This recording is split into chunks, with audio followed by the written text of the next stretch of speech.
Chez nous, en Guinée, les temps ne sont pas roses pour les sections jeunesse des partis politiques. Même si elle avait espéré un nouveau départ avec l'arrivée des militaires au pouvoir, ces derniers ont publié en mai 2022 un communiqué on ne peut plus clair interdisant jusqu'à nouvel ordre toute manifestation de nature à perturber la quiétude et le bon déroulement de la transition. Depuis l'entrée en vigueur de cette mesure restrictive, les activités sont paralysées au sein des différentes formations politiques. Au sein de l'Union des forces démocratiques de Guinée, par exemple, la section jeunesse se plaint. Ne pas pouvoir manifester pose problème, nous a dit le responsable du comité jeune de l'UFDG. Même les initiatives citoyennes des partis politiques sont empêchées par les militaires au pouvoir. Les organisations de défense des droits humains sont elles aussi interdites de toute manifestation dans les rues, une situation inquiétante pour la démocratie dans le pays.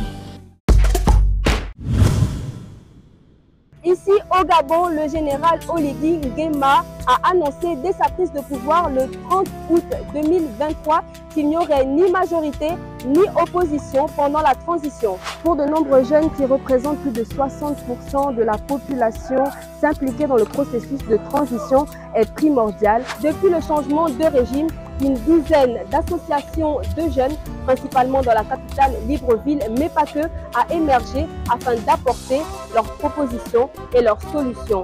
Le collectif des jeunes pour la patrie a appelé les nouvelles institutions à rendre inéligible toute personne condamnée pour corruption. Même si la prise de pouvoir par les militaires a été ressentie comme un coup de libération par certains, un grand nombre dénonce déjà aussi la continuité avec l'ancien régime, que ce soit au niveau de la corruption ou des limites imposées, selon eux, à la liberté d'expression.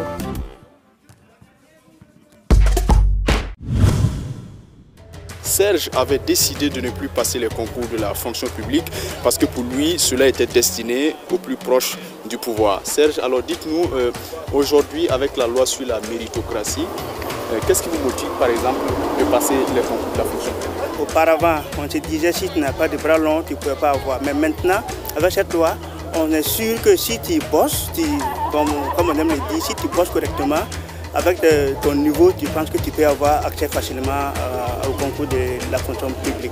Désormais, il n'est plus possible de bénéficier d'un soutien d'une main influente politique pour accéder à des postes étatiques ou même militer pour plusieurs partis politiques en même temps. Plus d'une année après l'arrivée au pouvoir de l'actuel président de la transition, le capitaine Ibrahim Traoré, c'est l'espoir qui domine chez les jeunes. Cela dit, la gestion de la transition ne fait pas l'unanimité. Récemment, les civils réquisitionnés dans le cadre de la lutte contre le terrorisme a fait du bruit.